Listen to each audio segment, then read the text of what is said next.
Should be working. And go. And that'll be annoying. Hang on a second.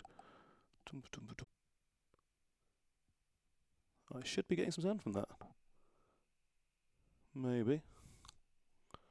Gonna see anything from that? It's true. Right. Okay. Hello. Right. So I couldn't be bothered to set up my big microphone, so I'm going for the whole commentator look, which hopefully should work. Yeah, and with a bit of luck, it will actually sound better because it's right up in my face as opposed to a big old distance away from me, picking up what is a surprisingly large room. Once again, I've said before, the transmission room here on level 42 of level 39 of Canary Wharf, of 1 Canada Square, is a terrible room for broadcasting. It's just flat walls. Oh, they do have some sound. Okay, I think I just worked out what that is. Okay, so they have what are, it would seem, sound baffle type situations. But I think people think that they're meant to be some sort of decoration, and therefore they're getting them out of the way. And so this is just a really live room, which is great.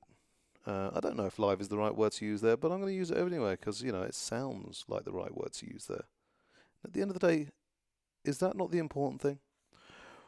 Right, so, hang on a second. See if I can drink without getting anything.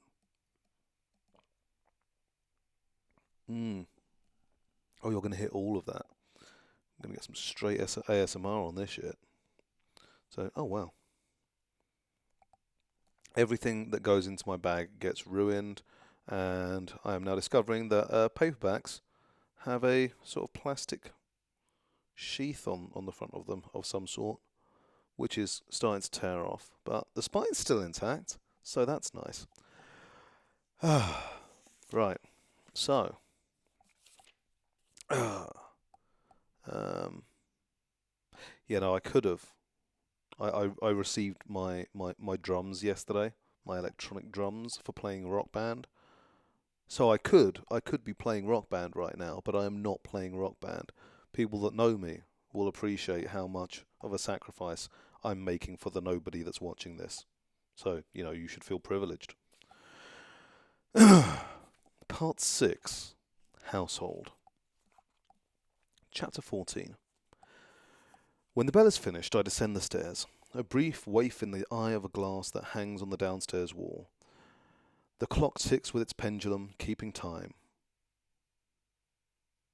My feet in their neat red shoes count the way down. The sitting room door is wide open. I go in. So far, no one else is here. I don't sit, but take my place, kneeling, near the chair with footstool, where Serena Joy will shortly enthrone herself, leaning on her cane while she lowers herself down. Possibly she puts a hand on my shoulder to steady herself, as if I'm a piece of furniture. She's done it before. The sitting room would once have been called a drawing room, perhaps, then a living room, or maybe it's a parlour, the kind with a spider and flies. But now it's officially a sitting room, because that's what is done in it by some. For others, there's standing room only. The posture of the body is important. Here and now, minor discomforts are instructive. The sitting room is subdued, symmetrical. It's one of the shapes money takes when it freezes. Money has trickled through this room for years and years, as if through an underground cavern, crusting and hardening like stalactites into these forms. Mutely, the varied surfaces represent themselves. The dusk rose velvet of the drawn drapes, the gloss of the matching chairs, 18th century. The cow's tongue hush of the tufted Chinese rug on the floor, with its peach-pink peonies, the suave leather of the commander's chair, the glint of brass on the box beside it. Is cow's tongue like a standard thing? Either as in like a cow's tongue hush is like a type of rug, or that people understand what cow's tongues look like and therefore will get that reference. Anyway. The rug is authentic. Some things in the room are authentic, some are not. For instance, 2 paintings, both of women, one on either side of the fireplace. Both wear dark dresses like the ones in the old church, though of a later date. The paintings are possibly authentic. I suspect that when Serena Joy acquired them, after it became obvious to her that she'd have to redirect her energies into something convincingly domestic, she had the intention of passing them off as ancestors. Or maybe they were in the house when the commander brought it. There's no way of knowing such things. In any case, there they hang, their backs and mouths stiff, their breasts constricted, their faces pinched, their caps starched, their skin greyish white, guarding the room with their narrowed eyes. Between them, over the mantel, there's an oval mirror, flanked by 2 pairs of silver candlesticks, with a white china cupid centred between them, its arm around the neck of a lamb. The tastes of Serena Joy are a strange blend. Hard lust for quality. Soft sentimental cravings. There's a dried flower arrangement on either end of the mantelpiece, and a vase of real daffodils on the polished marquetry end table behind the sofa. On the polished marquetry end table beside the sofa. I spend a lot of time complaining about voiceover artists doing just like terrible reads and like sentences that just don't work, and therefore I must stop myself and make sure that I do reads properly. Even though that makes no sense when doing a live read, but once again, nobody's watching, so it's all good. The room smells of lemon oil, heavy cloth, fading daffodils, the leftover smells of cooking that have made their way from the kitchen or the dining room, and of Serena Joy's perfume, Lily of the Valley. Perfume is a luxury. She must have some private source. I breathe it in, thinking I should appreciate it. It's the scent of prepubescent girls, of the gifts young children used to give their mothers for Mother's Day. The smell of white cotton socks and white cotton petticoats, of dusting powder, of the innocence of female flesh not yet given over to hairiness and blood. It makes me feel slightly ill, as if I'm in a closed car or on a hot, muggy day with an older woman wearing too much face powder. This is what the sitting room is like, despite its elegance. I would like to steal something from this room. I would like to take some small thing, the scrolled ashtray, the little silver pillbox from the mantel perhaps, or a dried flower. Hide it in the folds of my dress or in my zippered sleeve, keep it there until this evening is over, secrete it in my room, under the bed, or in a shoe, or in a slit in the hard petit point faith cushion. Every once in a while I would have to take it out and look at it. It would make me feel that I have power. One of these days I'm actually going to look up how you're supposed to pronounce petit point. But there we go. It appears to happen a lot. And also, I have neglected to... Hey Siri, 1 hour timer. That'll do. Let's see if it actually works this time.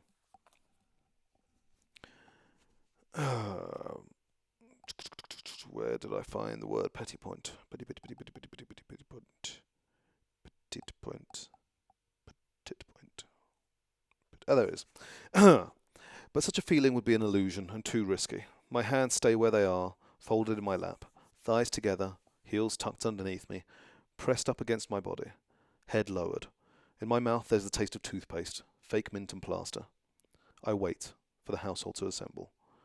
Household, that is what we are. The commander is the head of the household. The house is what he holds. To have and to hold, till death do us part. The hold of a ship, hollow. Cora comes in first, then Rita, wiping her hands on her apron. They too have been summoned by the bell. They resent it. They have other things to do. The dishes, for instance. But they need to be here. They all need to be here. The ceremony demands it. We are all obliged to sit through this, one way or another. Rita scowls at me before slipping in to stand behind me. It's my fault, this waste of her time. Not mine, but my body's, if there is a difference. Even the commander is subject to its whims. Nick walks in, nods to all 3 of us, looks around the room. He too takes his place behind me, standing. He's so close that the tip of his boot is touching my foot. Is this on purpose? Whether it is or not, we are touching. 2 shapes of leather. I feel my shoe soften. Blood flows into it. It grows warm. It becomes a skin. I move my foot slightly, away. Wish he'd hurry up, says Cora. Hurry up and wait, says Nick. Hurry up and wait, says Nick. He laughs, moves his foot so it's touching mine again. No one can see, beneath the folds of my outspread skirt. I shift. It's too warm in here. The smell of stale perfume makes me feel a little sick. I move my foot away. We hear Serena coming down the stairs, along the hall. The muffled tap of her cane on the rug, thud of the good foot. The thud of the good foot. She hobbles through the doorway, glances at us, counting but not seeing.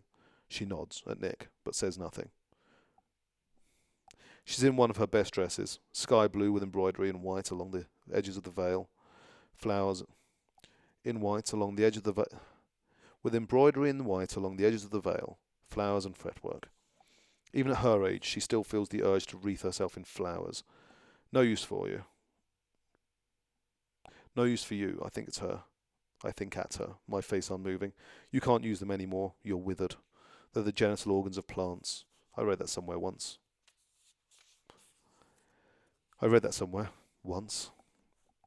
She makes her way to her chair and footstool, turns, lowers herself, lands ungracefully.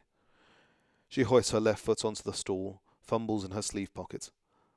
I can hear the rustling, the click of her lighter. I smell the hot singe of the smoke. Breathe it in. Late as usual, she says. We don't answer. There's a clatter as she gropes on the lamp table, then a click, and the television set runs through its warm-up. When was this written?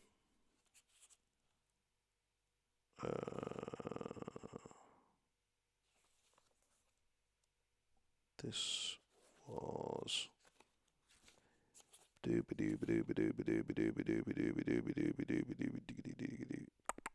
copyright 1985. Okay, there you go. The future, TV still warm up. Bum, bum, bum, bum, bum, bum, bum, bum, bum, bum, bum, bum, bum. Okay. A male choir with greenish yellow skin. The colour needs adjusting. They're singing "Come to the Church in Wildwood." Come, come, come, come, sing the basses. Serena clicks the channel changer. Waves, coloured zigzags, a garble of sound. It's the Montreal satellite station being blocked. Then there's a preacher, earnest, with shining dark eyes, leaning towards us across the desk. These days they look a lot like businessmen. Serena gives him a few seconds, then clicks onward. Several blank channels, then the news. This is what she's been looking for. She leans back, inhales deeply. I, on the contrary, lean forward. A child being allowed up late with the grown-ups. This is the one good thing about these evenings, the evenings of the ceremony. I'm allowed to watch the news. This is the one good thing about these evenings, the evenings of the ceremony. I'm allowed to watch the news. It seems to be an unspoken rule in this household. We always get here on time. He's always late. Serena always lets us watch the news. Such as it is, who knows if any of it is true? It could be old clips, it could be faked, but I watch it anyway, hoping to be able to read beneath it. Any news now is better than none. First, the front lines. They're not lines, really. The war seems to be going on in many places at once. Wooded hills seen from above, the trees are sickly yellow. I wish she'd fix the colour. The Appalachian Highlands, says the voiceover, where the angels of the apocalypse, 4th Division, are smoking out a pocket of Baptist guerrillas with air support from the 21st Battalion of the Angels of Light. We are shown 2 helicopters, black ones with silver wings painted on the sides. Below them, a clump of trees explodes. Now a close shot of a prisoner with a stubbled and dirty face, flanked by 2 angels in their neat black uniforms.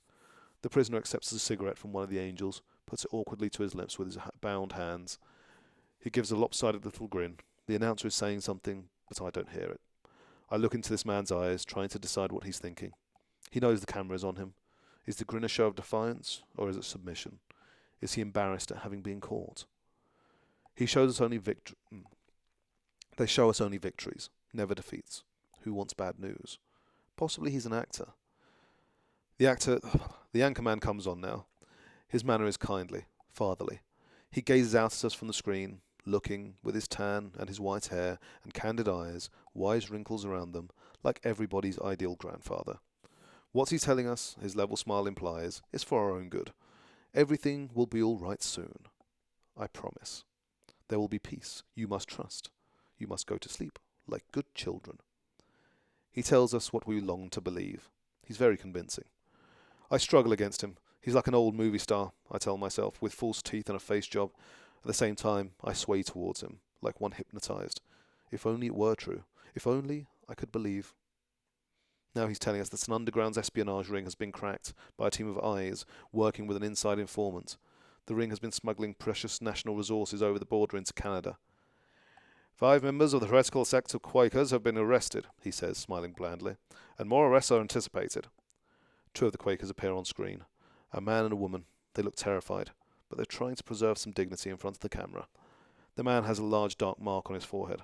The woman's veil has been torn off, and her hair falls in strands over her face. Both of them are about 50. Now we can see a city, again from the air. This used to be Detroit. Under the voice of the announcer, there's the thunk of artillery. From the skyline, columns of smoke ascend. Resettlement of the children of Ham is continuing on schedule, says the reassuring pink face. Back on the screen. 3,000 have arrived this week in National Homeland 1, with another 2,000 in transit. How are they transporting that many people at once? Trains? Buses? We're not shown any pictures of this. National Homeland 1 is in North Dakota. Lord knows what they're supposed to do once they get there. Farm is the theory. I mean, I could be doing, like, an American voice. Do like my Twilight Zone voice. Like my Carl Sagan voice. But I'm not going to. That'll learn you. Besides, for all we know, it's alternate universe. They might all have estuary accents.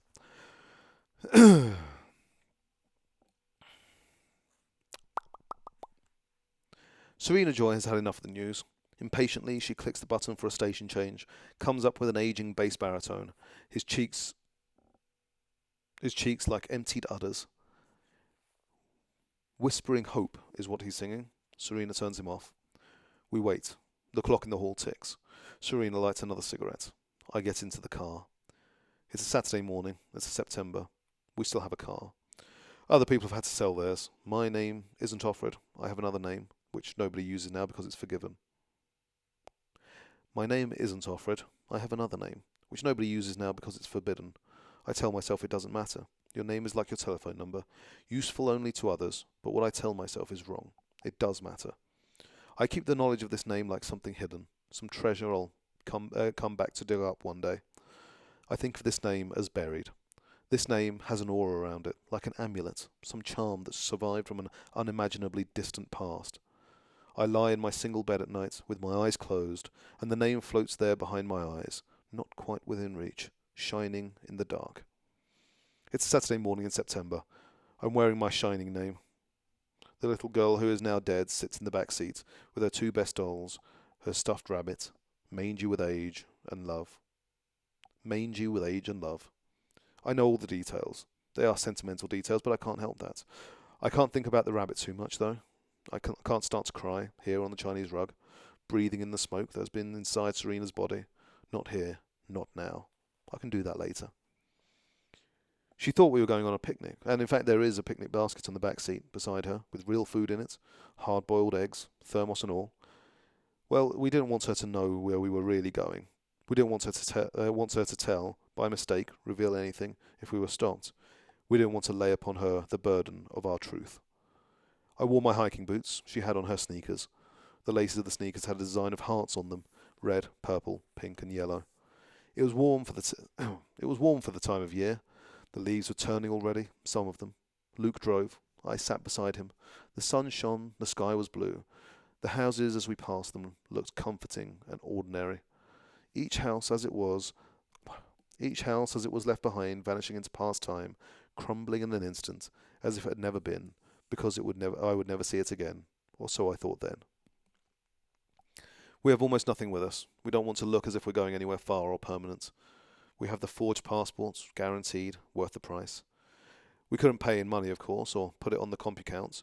We used other things. Some jewellery that was my grandmother's, a stamp collection Luke inherited from his uncle. Such things can be exchanged for money in other countries. When we get to the border, we'll pretend we're just going on a day trip. The fake visas are for a day. Before that, I'll give her a sleeping pill, so she'll be asleep when we cross. That way she won't betray us. You can't expect a child to lie convincingly. I don't want her to feel frightened, to feel the fear that is now tightening my muscles, tensing my spine, pulling me so taut that I'm certain I would break if touched. Every stoplight is an ordeal. We'll spend the night at a motel, or better, sleeping in the car on a side road so there will be no suspicious questions.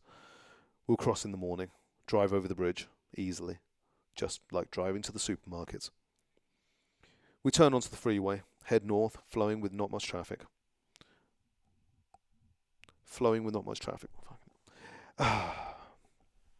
Since the war started, gas is expensive and in short supply. Outside the city, we pass the first checkpoint. All they want is a look at the license. Luke does it well. The license matches the passport. We thought of that. Back on the road, he squeezes my hand, glances over at me. You're white as a sheet, he says. That is how I feel. White, flat, thin. I feel transparent. Surely they'll be able to see through me. Worse, how will I be able to hold on to Luke, to her, when I'm so flat, so white? I feel as if there's not much left of me. They'll slip through my arms, as if I'm made of smoke, as if I'm a mirage, fading before their eyes. Don't think that way, Moira would say. Think that way and you'll make it happen. Cheer up, says Luke. He's driving a little too fast now. The adrenaline's got into his head. Now he's singing. Oh, what a beautiful morning, he sings. Even his singing worries me. We've been warned not to look too happy. Oh.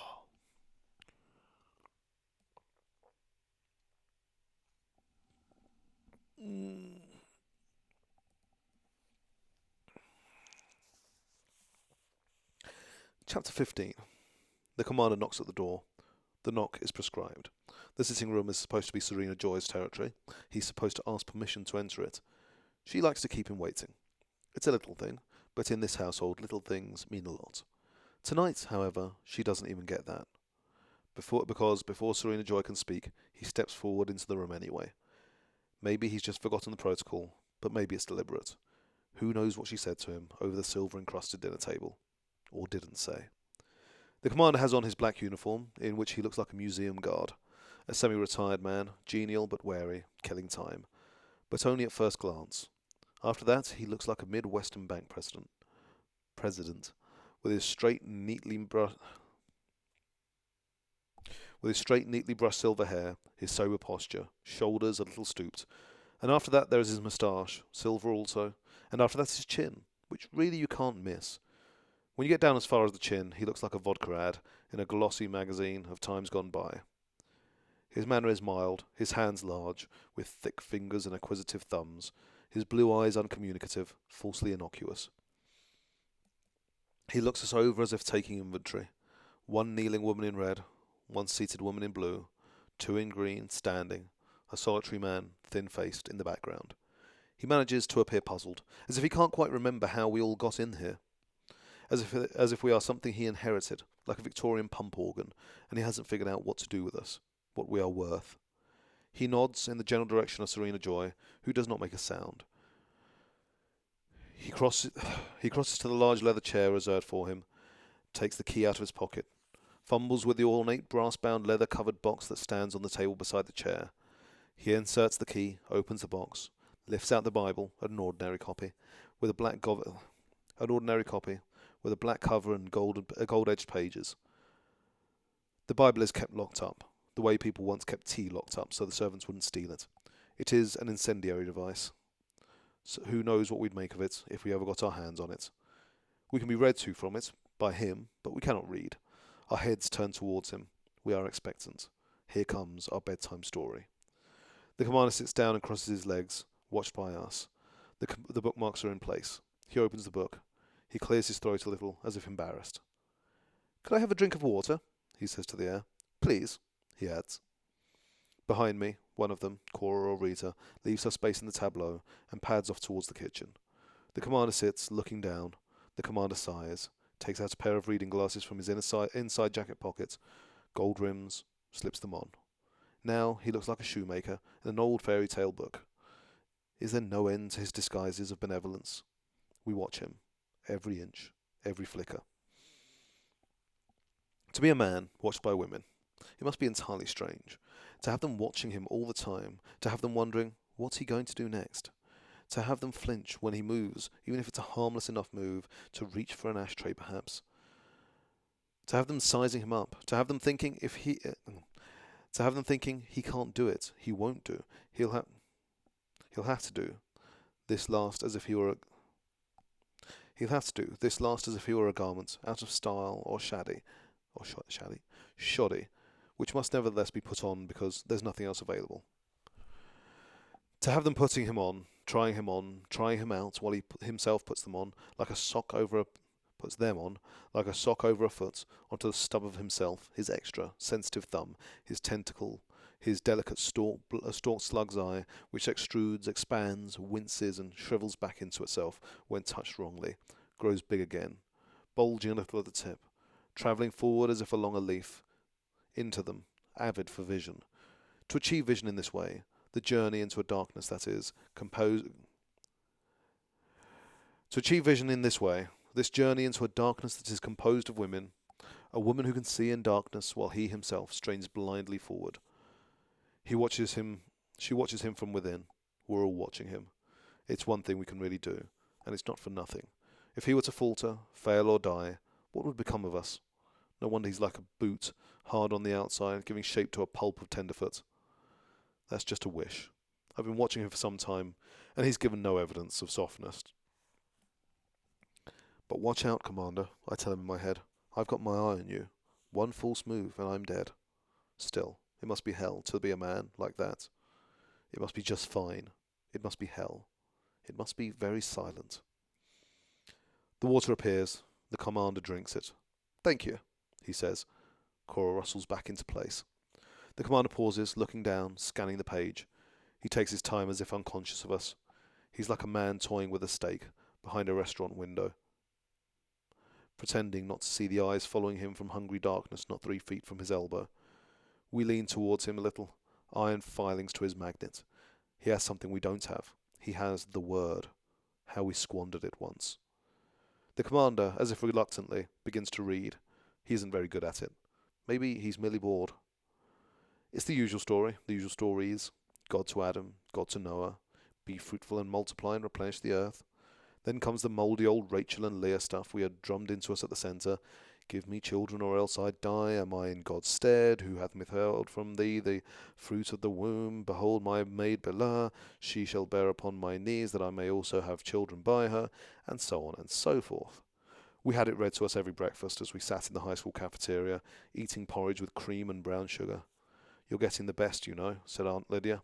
There's a war on. Things are rationed. You're spoiled girls, she twinkled, as if rebuking a kitten. Naughty puss. For lunch, it was the Beatitudes. Blessed be this, blessed be that. They played it from the tape, so not even an aunt would be guilty of the sin of reading. The voice was a man's. Blessed be the poor in spirit, for theirs is the kingdom of heaven. Blessed are the merciful, blessed are the meek, blessed are the silent. I know they made that up. I knew it was wrong, and they left things out too. But there was no way of checking. Blessed be those that mourn, for they shall be comforted. Nobody said when. I checked the clock during dessert. Canned pears with cinnamon, standard for lunch, and looked for Moira in her place, 2 tables over. She's gone already. I put my hand up. I'm excused. We don't do this too often, and always at different times of day. In the washroom, I go to the second last stall, as usual. Are you there? I whisper. Large as life and twice as ugly, Moira whispers back. What have you heard? I ask her. Nothing much. I've got to get out of here. I'm going bats. I feel panic. No, Moira, I say. Don't try it. Not on your own. I'll fake sick. They send an ambulance. I've seen it. You'll only get as far as the hospital. At least it'll be a change. I won't have to listen to that old bitch.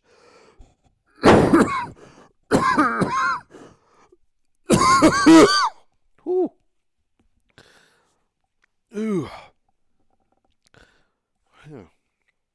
Oh. Ooh.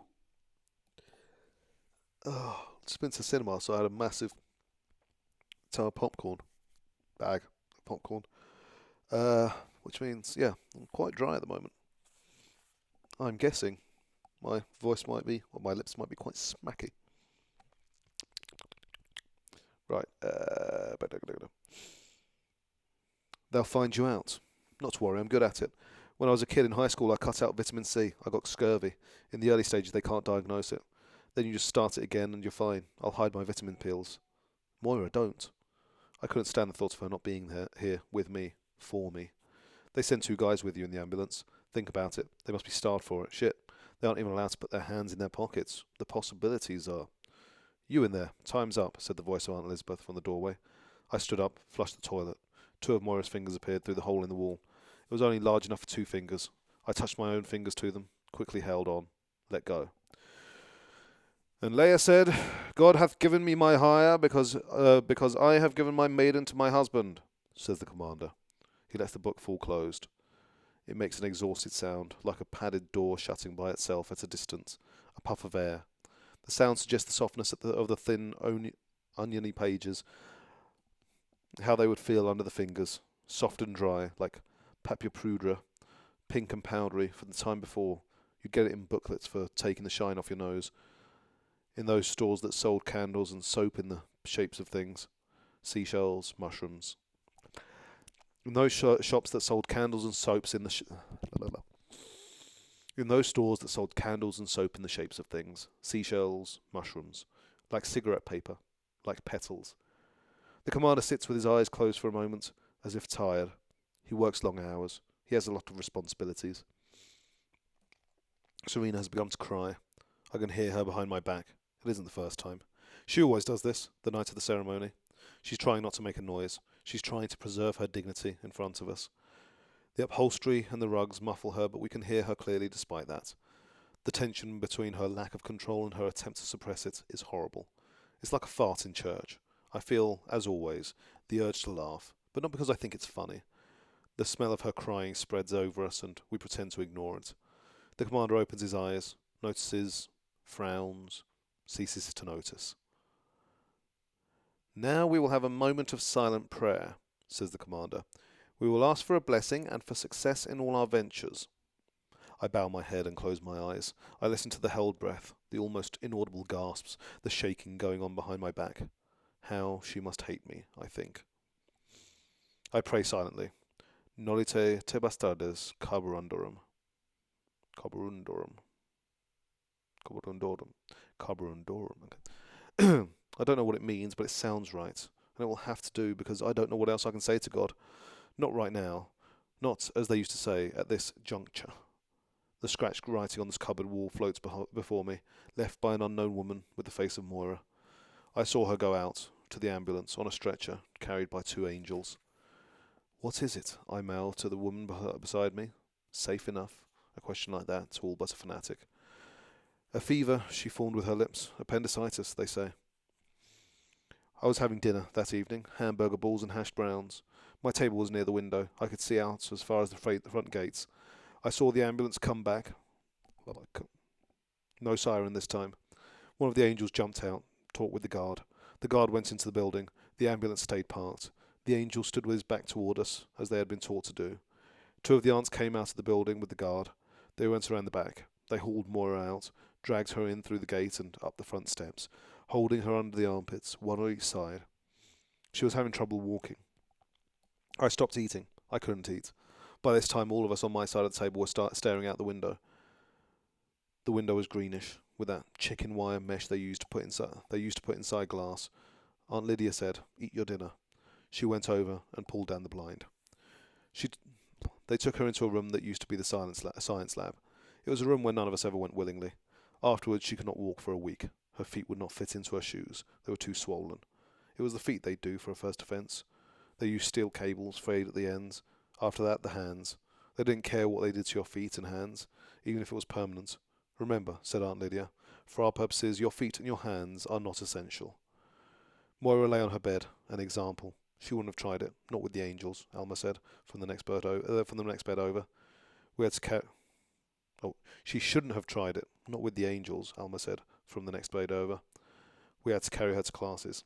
We stole extra paper packets of sugar for her from the cafeteria at mealtimes, smuggled them to her at night, handing them from bed to bed. Probably she didn't need the sugar, but it was the only thing we could find to steal, to give. I am still praying, but what I am seeing is Moira's feet, the way they looked after they brought her back. Her feet did not look like feet at all. They looked like drowned feet, swollen and boneless except for the colour. They looked like lungs. Oh God, I pray. Oh God, I pray. Nolite te bastardes cobrundorum. Is this what you had in mind? The commander clears his throat. This is what he does to let us know that in his opinion it's time we stop praying. For the eyes of the Lord run to and fro through the whole earth to know himself strong in the belief of them whose heart is perfect towards him, he says. It's the sign-off. He stands up. We are dismissed.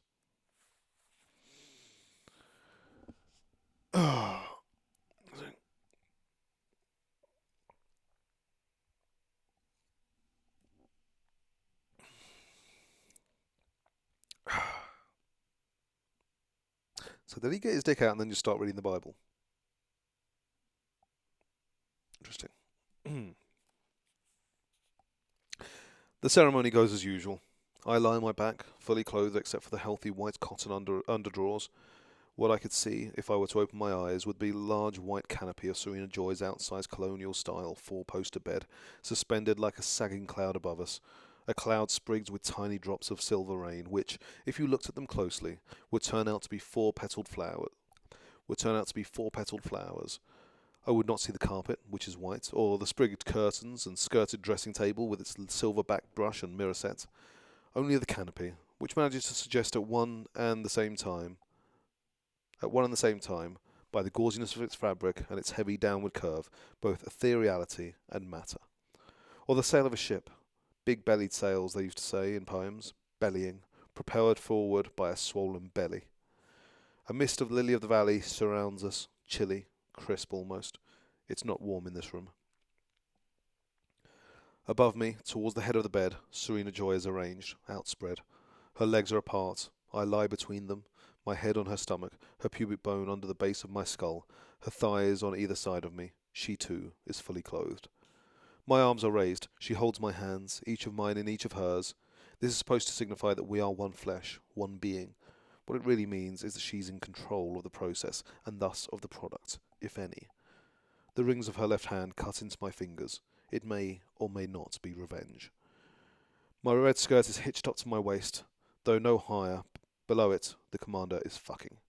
What he is fucking is the lower parts of my body. I do not say making love, because this is not what he's doing. Copulating too would be inaccurate, because it would imply two people and only one is involved. Nor does rape cover it. Nothing is going on here that I haven't signed up for. There wasn't a lot of choice, but there was some, and this is what I chose. Therefore I lie still and picture the unseen canopy over my head.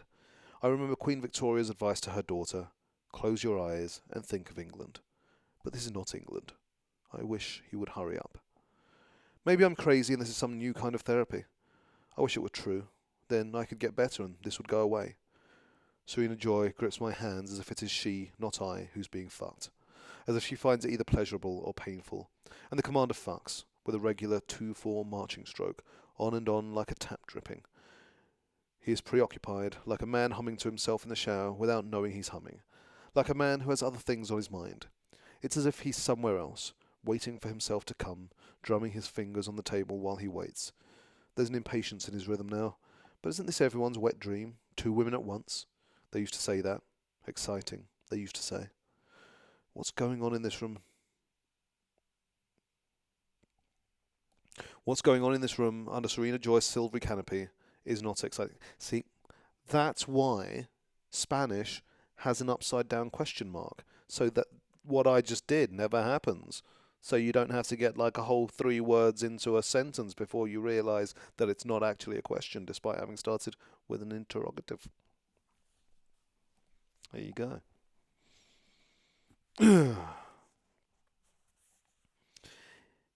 It has nothing to do with passion or love or romance or any of those other notions we used to titillate ourselves with. It has nothing to do with sexual desire, at least for me, and certainly not for Serena.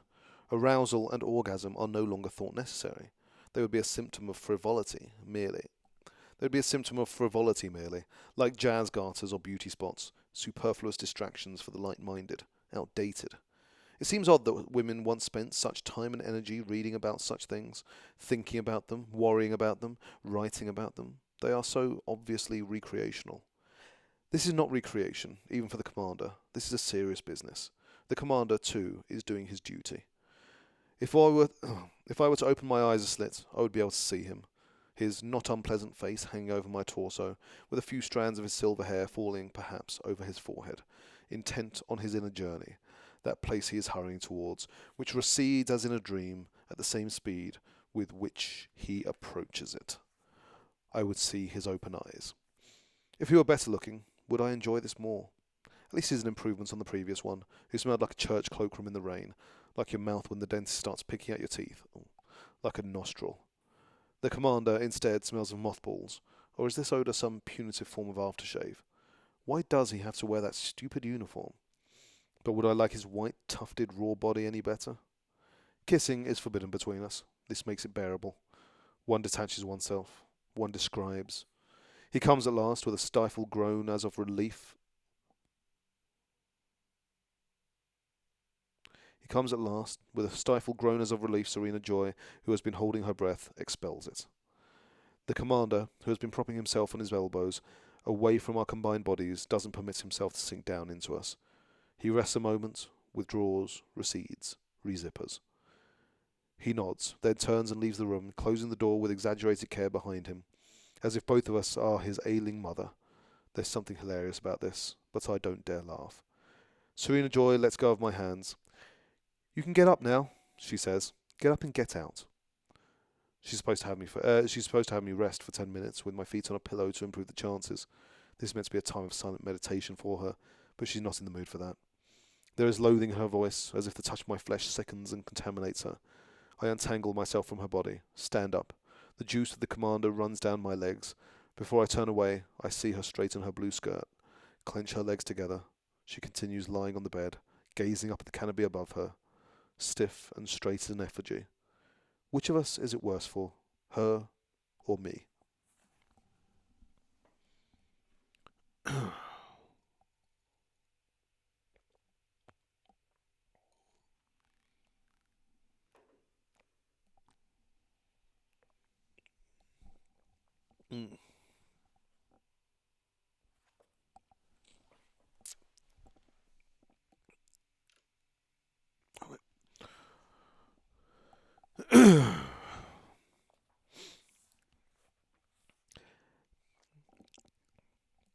Chapter 17. This is what I do when I'm back in my room. I take off my clothes and put on my nightgown. I take off my clothes and put on my no. Nightgown is a famously difficult word. Right. I take off my clothes and put on my nightgown. I look for the pat of butter in the toe of my right shoe, where I hid it after dinner. The cupboard was too warm. The butter is semi-liquid. Much of it has sunk into the paper napkin I wrapped it in. Now I'll have butter in my shoe. Not the first time, because whenever there is butter or even margarine, I save some in this way. I can get most of the butter off the shoe lining with a washcloth or some toilet paper from the bathroom tomorrow.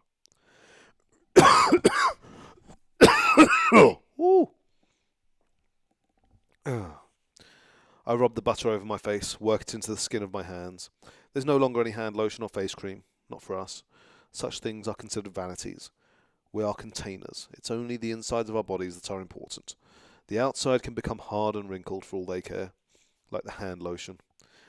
They don't want us... Sorry, like the shell of a nut. That's more like it. This was a decree of the wives, this absence of hand lotion. They don't want us to look attractive. For them, things are bad enough as it is. The butter is a trick I learned at the Rachel and Leah Centre, the Red Centre we called it, because there was so much red. My predecessor in this room, my friend with the freckles and the good laugh, must have done this too, this buttering. We all do it. As long as we do this, butter our skins to keep it soft, we can believe that we will some day get out, that we will be touched again, in love or desire. We have ceremonies of our own, private ones. The butter is greasy, and it will go rancid, and I will smell like an old cheese, but at least it's organic, as they used to say. To such devices we have descended.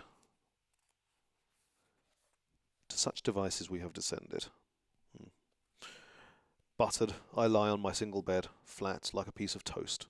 I can't sleep. In the semi-dark, I stare up at the blind plaster eye in the middle of the ceiling.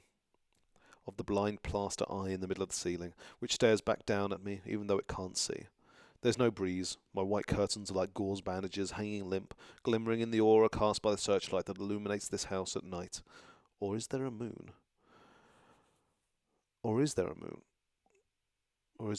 Okay. I fold back the sheets, get carefully up, on silent bare feet, in my nightgown, go to the window, like a child. I want to see. The moon on the breast of the new fallen snow. The sky is clear but hard to make out because of the searchlight, but yes, in the obscured sky a moon does float, newly, a wishing moon, a sliver of ancient rock, a goddess, a wink. The moon is a stone, and the sky is full of deadly hardware, but oh God, how beautiful anyway. I want Luke here so badly. I want to be held and told my name. I want to be valued in ways that I am not.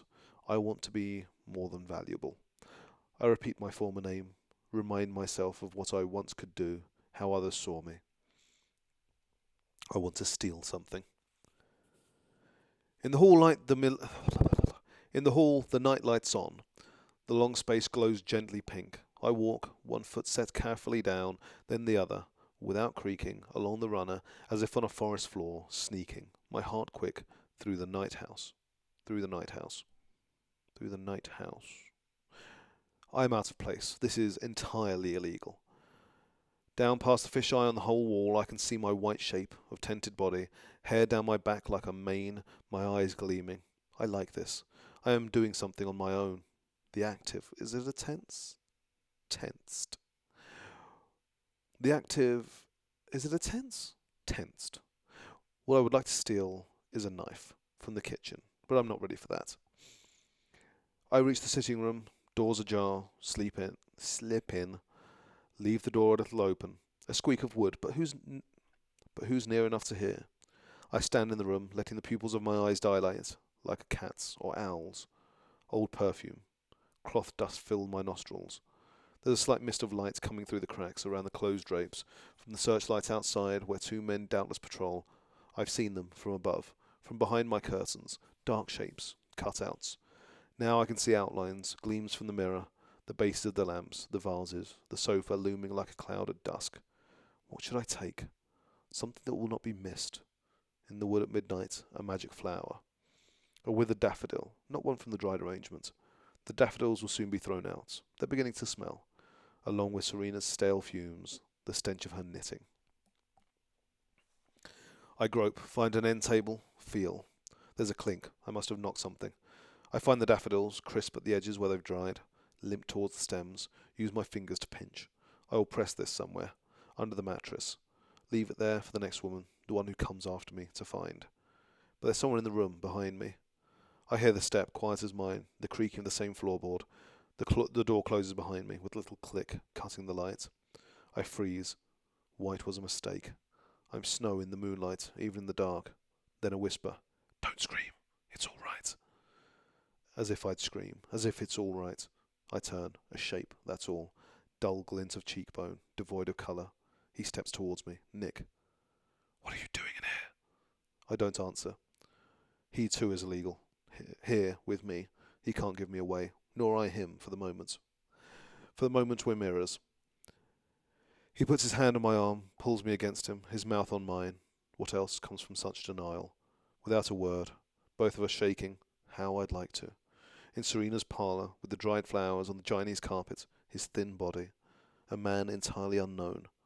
It would be like shouting, it would be like shooting someone. My hand goes down. How about that? I could unbutton, and then... But it's too dangerous. He knows it. We push each other away, not far. Too much trust, too much risk, too much already. I was coming to find you, he says, breathes almost into my ear. I want to reach up, taste his skin. He makes me hungry. His fingers move, feeling my arm under the nightgown sleeve, as if his hand won't listen to reason. It's so good to be touched by someone, to be felt so greedily, to feel so greedy. Luke, you'd know, you'd understand. It's you here, in another body. Bullshit. Why? I say. Is it so bad for him that he'd take the risk of coming to my room at night? I think of the hanged men hooked on the wall. I can hardly stand up. I have to get away, back to the stairs before I dissolve entirely. His hand's on my shoulder now, held still, heavy, pressing down on me like warm lead. Is this what I would die for? I'm a coward. I hate the thought of pain. He told me to, Nick says. He wants to see you in his office. What do you mean? I say. The commander, it must be. See me? What does he mean by see? Hasn't he had enough of me? Tomorrow, he says, just audible. In the dark parlour, we moved away from each other, slowly, as if pulled towards each other by a force. Current, pulled apart by hands equally strong. I find the door, turn the knob, fingers on cool porcelain. Open. It's all I can do. Oh!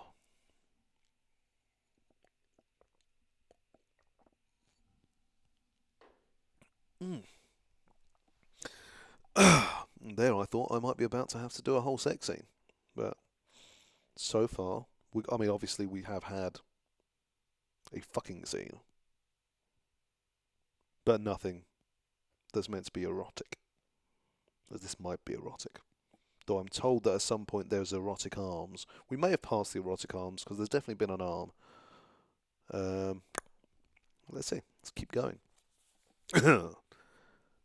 Part 7. Night. Chapter 18. I lie in bed, still trembling. You can wet the rim of a glass and run your finger around the rim, and it will make a sound. This is what I feel like, the sound of glass. I feel like the word shatter. I want to be with someone. Lying in bed with Luke, his hand on my rounded belly, the three of us in bed, she kicking, turning over within me. Thunderstorm outside the window, that's why she's awake. They can hear, they sleep, they can be startled. Even there, in the soothing of the heart, like waves on the shore around them. A flash of lightning, quite close. Luke's eyes go white for an instant. I'm not frightened. We're wide awake. The rain hits now. We will be slow and careful. If I thought this would never happen again, I would die. But this is wrong. Nobody dies from lack of sex. It's lack of love we die from. There's nobody here I can love. All the people I could love are dead or elsewhere. Who knows where they are or what their names are now?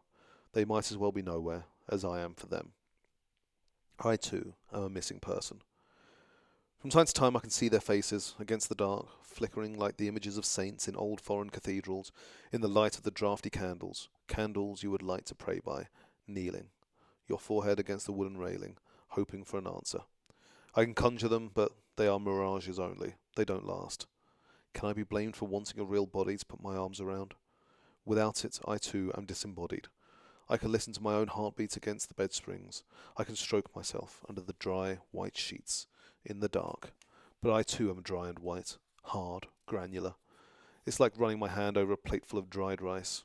It's like snow. There's something dead about it, something deserted. I'm like a room where things once happened, and now nothing does, except the pollen of the weeds that grow up outside the window, blowing in as dust across the floor. Here is what I believe. I believe Luke is lying face down in a thicket, a tangle of bracken, the brown fronds from last year under the green ones just unrolled, or ground hemlock perhaps, although it's too early for the red berries. What is left of him? His hair, the bones, the plaid wool shirt, green and black, the leather belt, the work boots. I know exactly what he was wearing. I can see his clothes in my mind, bright as a lithograph or a full-colour advertisement from an ancient magazine, though not his face, not so well. His face is beginning to fade, possibly because it wasn't always the same. His face had different expressions. His clothes did not. I pray that the whole, or two or three,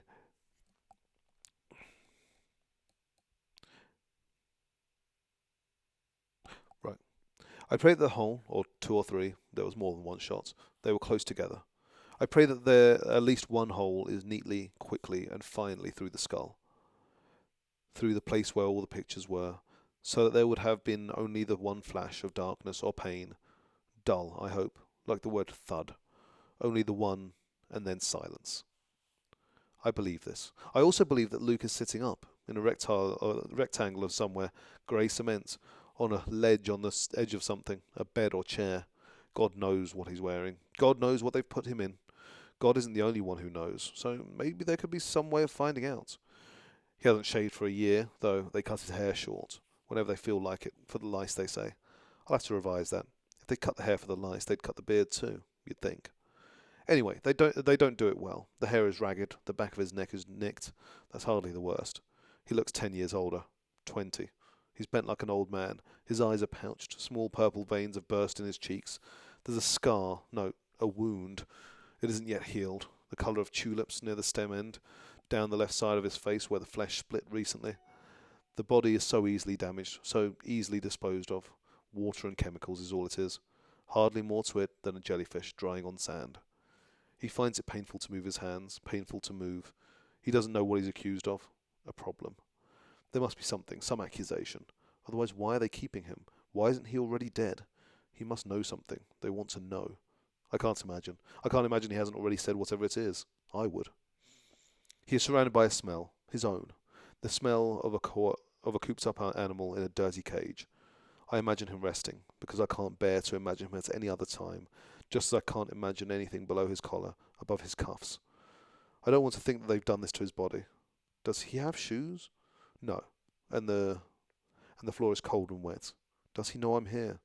Alive, that I'm thinking about him? I have to believe so. In reduced circumstances, you have to believe all kinds of things. I believe in thought transference now. Vibrations in the ether, that sort of junk. I never used to. I also believe that they didn't catch him or catch up with him after all. That he made it, reached the bank, swam the river, crossed the border, dragged himself up on the far shore, an island, teeth chattering. Found his way to a nearby farmhouse, was allowed in, with suspicion at first, but then, when they understood who he was, they were friendly, not the sort who would turn him in. Perhaps they were Quakers. They will smuggle him inland, from house to house. The woman made some the woman made some hot coffee. The woman made him some hot coffee and gave him a set of her husband's clothes. I picture the clothes. It comforts me to dress him warmly. He made contact with the others. There must be a resistance, a government in exile. Someone must be out there, taking care of things. I believe in the resistance as I believe there can be no light without shadow. Or rather, no shadow unless there is also light. There must be a resistance, or where do all the criminals come from? On the television? On the television. Margaret Atwood uses weird commas. Just putting it out there. Any day now, there may be a message from him. It will come in the most unexpected way, from the least likely person. Someone I would never would have suspected. Suspected. Under my plate, on the dinner tray, slips into my hands as I reach the tokens across the counter in all flesh. The message will say that I must have patience. Sooner or later, he will get me out. We will find her, wherever they've put her. She'll remember us, and we will be all three of us together. Meanwhile, I must endure, keep myself safe for later. What has happened to me, what's happening to me now, won't make any difference to him. He loves me anyway. He knows it isn't my fault. The message will say that also. It's this message, which may never arrive, that keeps me alive. I believe in the message. The things I believe can't all be true, though one of them must be. But I believe in all of them, all three versions of Luke at one and the same time.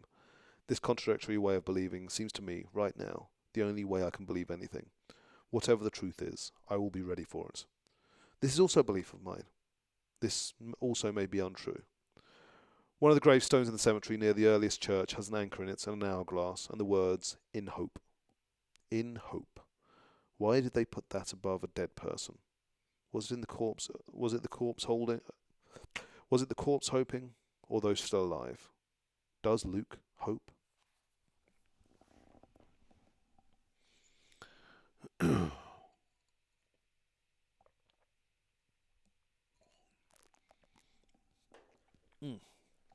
My lips are so dry. Part 8. Birthday. There's a space between birth and day, you see. Chapter 19. I'm dreaming that I am awake. I dream that I get out of bed and walk across the room, not this room, and go out the door, not this door. I'm at home, one of my homes, and she's running to meet me, in her small green nightgown with the sunflower on the front, her feet bare, and I pick her up and feel her arms and legs go around me, and I begin to cry, because I know that I'm not awake. I'm back in this bed, trying to wake up, and I wake up and sit on the edge of the bed, and my mother comes in with a tray and asks me if I'm feeling better. When I was sick, as a child, she had to stay home from work, but I'm not awake this time either. After these dreams I do awake, and I know I'm really awake because there is the wreath on the ceiling, and my curtains hanging like drowned white hair. I feel drugged. I consider this. Maybe they're drugging me. Maybe the life I think I'm living is a paranoid delusion. Not a hope. I know where I am, and who, and what day it is. These are the tests, and I am sane. Sanity is a valuable possession. I hoard it the way people once hoarded money. I save it, so I will have enough when the time comes. Greyness comes through the curtains, hazy bright, not much sun today. Hazy bright, not much sun today. I get out of bed, go to the window, kneel on the window seat, the hard little cushion, faith, and look out. There is nothing to be seen. I wonder what's become of the other two cushions. There must have been three once. Hope and charity. Where have they been stowed? Serena Joy has tidy habits. She wouldn't throw away anything not quite worn out. One for Rita, One for Cora. The bell goes. I'm up before it, ahead of time. I dress now. I dress, not looking down. I sit in the chair and think about the word chair. It can also mean the leader of a meeting. It can also mean a mode of execution. It is the first syllable in charity. Charity. Ugh. It is the French word for flesh.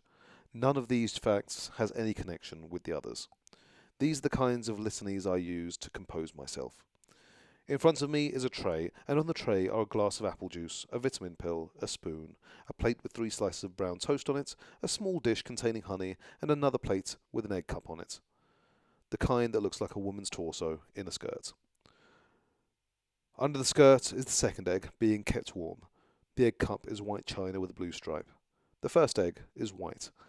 I move the egg cup a little so it's not in the watery sunlight that comes through the window and falls, brightening, waning, brightening again on the tray. The shell of the egg is smooth but also grained. Small pebbles of calcium are defined by the sunlight, like craters on the moon. It's a barren landscape, yet perfect. It's the sort of desert the saints went into, so their minds would not be distracted by profusion. I think that this is what God must look like, an egg. The life of the moon may not be on the surface, but inside. The egg is glowing now, as if it had an energy of its own. To look at the egg gives me intense pleasure. The sun goes, and the egg fades. I pick the egg out of the cup and finger it for a moment. It's warm. Women used to carry such eggs between their breasts to incubate them. That would have felt good. The minimalist life. Pleasure is an egg. Blessings that can be counted on the fingers of one hand. But possibly this is how I am expected to react. If I have an egg, what more can I want? In reduced circumstances, the desire to live attaches itself to strange objects. I would like a pet, a bird, say, or a cat, a familiar. Anything at all. A rat would do, in a pinch, but there's no chance of that. The house is too clean. I slice the top off the egg with a spoon and eat the contents.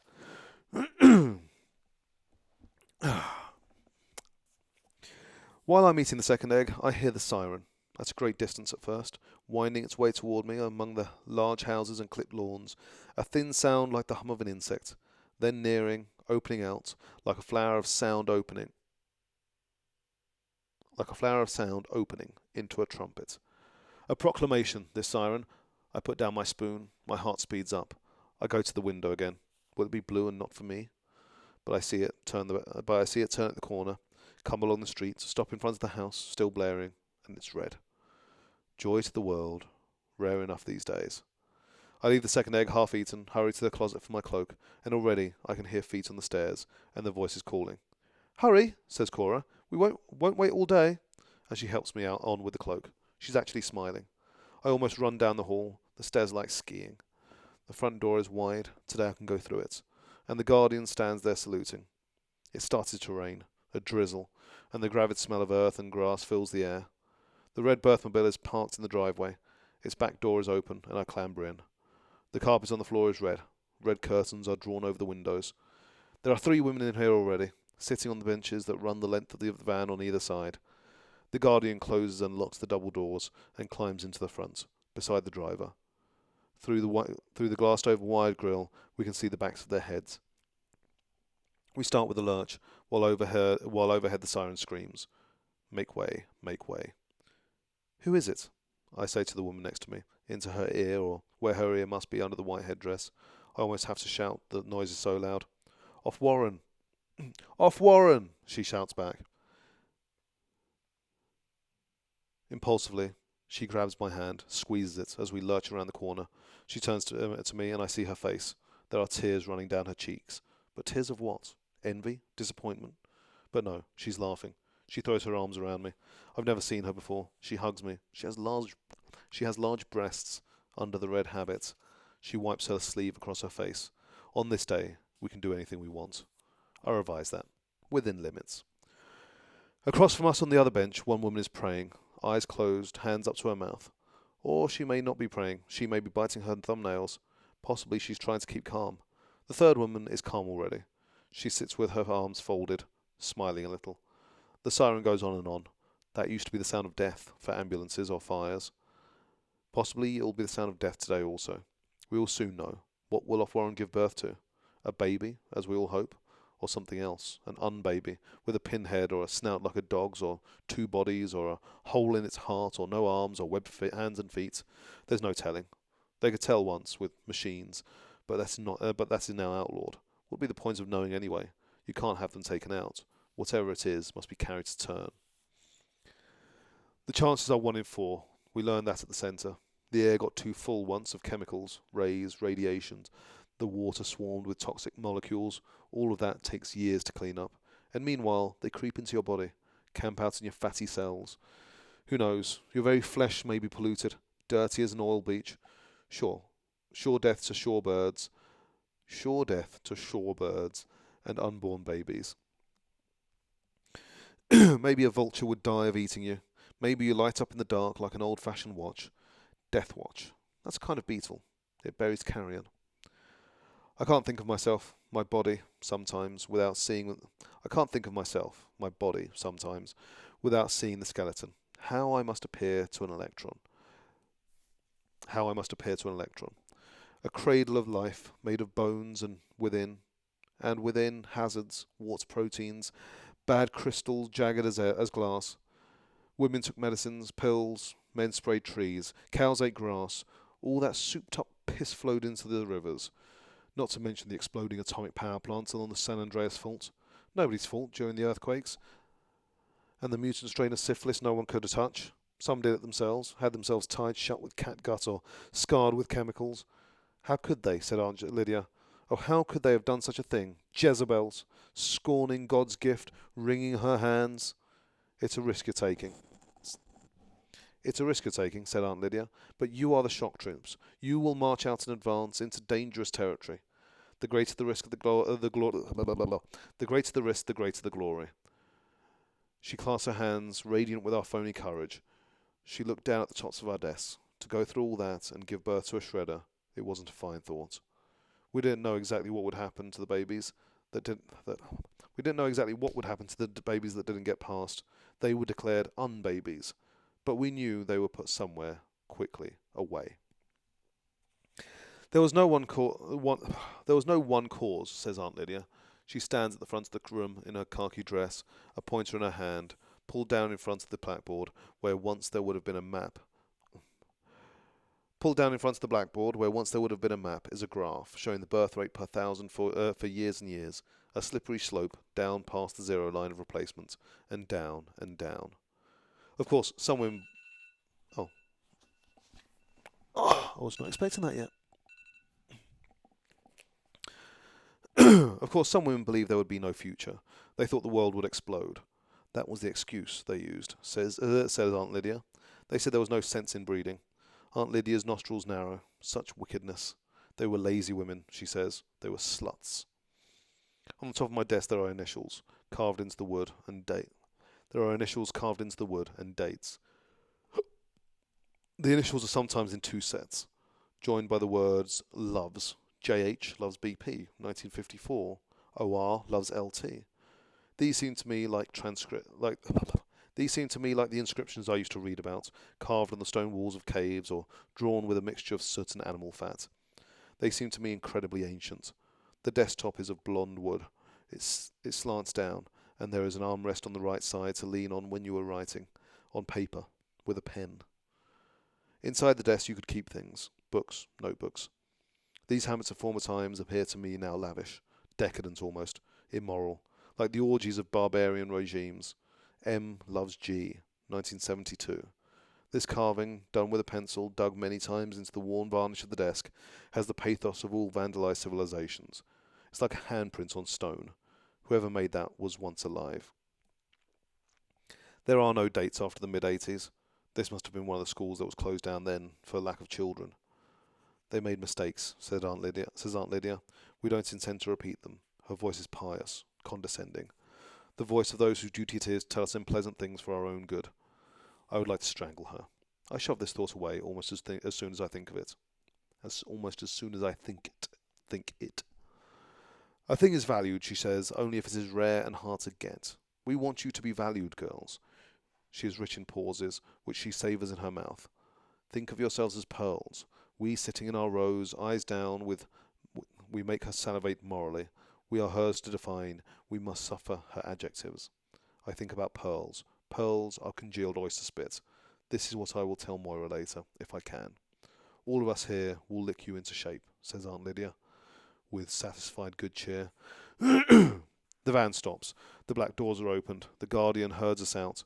At the front door stands another Guardian, with one of those snubby machine guns slung over his shoulder.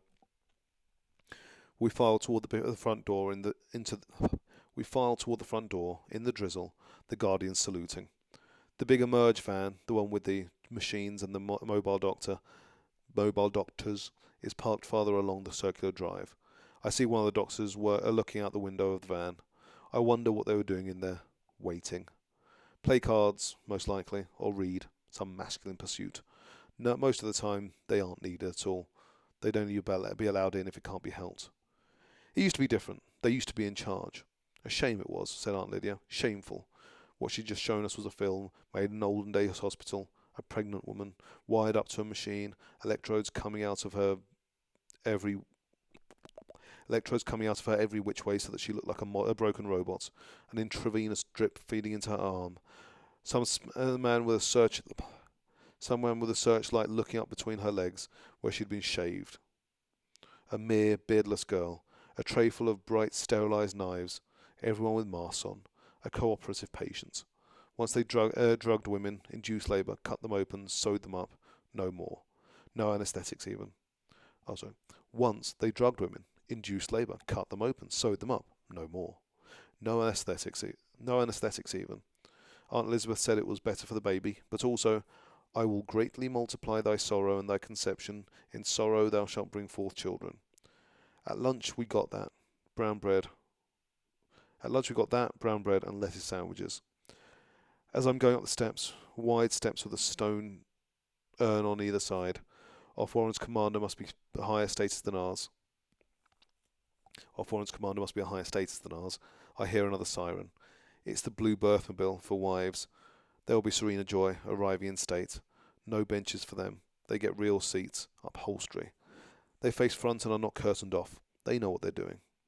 Probably Serena Joy has been here before, to this house, for tea. Probably Off-Warren, formerly that whiny bitch Janine, was paraded out in front of her and the other wives, so they could see her belly, feel it perhaps, and congratulate the wife. A strong girl, good muscles, no Agent Orange in her family. We checked the records, you can never be too careful, and perhaps one of the kinder ones. Would you like a cookie, dear?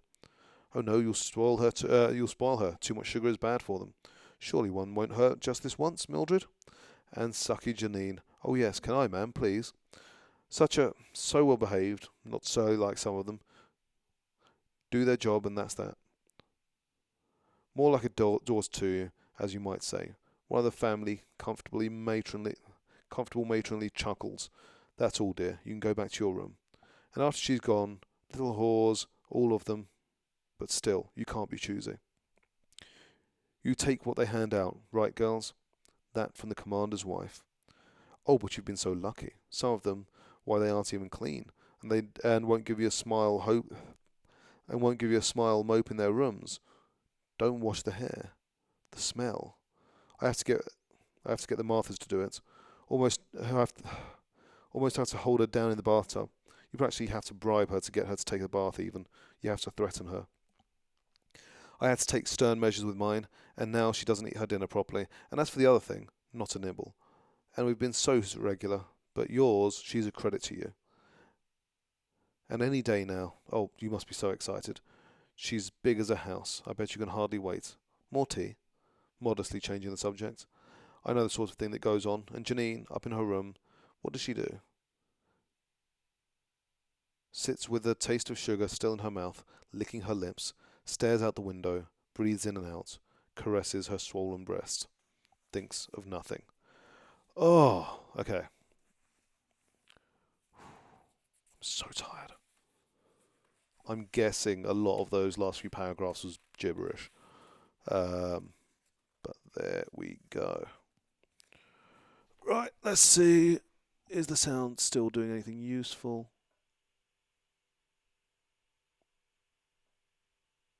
Well, I actually do sound like like a commentator or some such. There we go. I suppose that's what these are for. Right. I'm thinking possibly Sunday night, Monday morning might be the next time I see you, because I think I've got a rehearsal in London, so I'll be coming in for that. Might be able to do tomorrow night. We'll see how it goes, or tonight, whatever. Anyway, see you at some point for the rest of Handmaid's Tale. The Handmaid's Tale.